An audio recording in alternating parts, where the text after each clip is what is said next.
असह्य करिब गुळुगुळी कमिब ताती कलबल करिब गुळुगुळी कमिजिब ताती।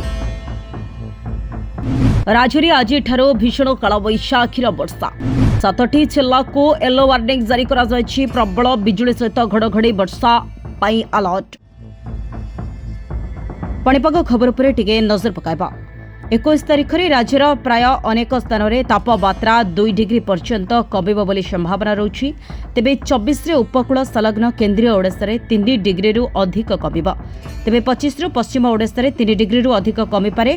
वर्षा पाई चतुर्थ सप्ताह को ताती कमिब बोली आईएमडी सूचना दैछन्ती। ताती कमिब सत किंतु गुळुगुळी केबे भी त्राही देब नाही बोली सूचना रही।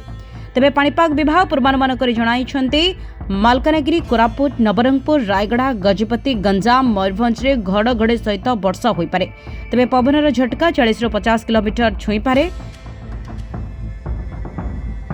तेबे यहाको नै कालबैशाखीर प्रभाव मध्य रहुछि बोली आंचलिक पाणीपाग विभाग खबर दैछन्ती। उत्तर दक्षिण ओडिशा विभिन्न स्थान में घड़घड़ी सहित वर्षा हेबार मध्य सूचना रहुछि। तेबे ओडिशा रे विभिन्न स्थान में कालबैशाखीर वर्षा होईछि। तेबे दिन बेला भी अधिकांश स्थान में तापमात्रा 2-3 डिग्री बढ़िछि। तेबे बौद्धर दिन तापमात्रा सर्वाधिक 42.5 डिग्री रही। संबलपुर एवं बरगढ़ रे 40.6 डिग्री रही। Bureau report, Odisha press live.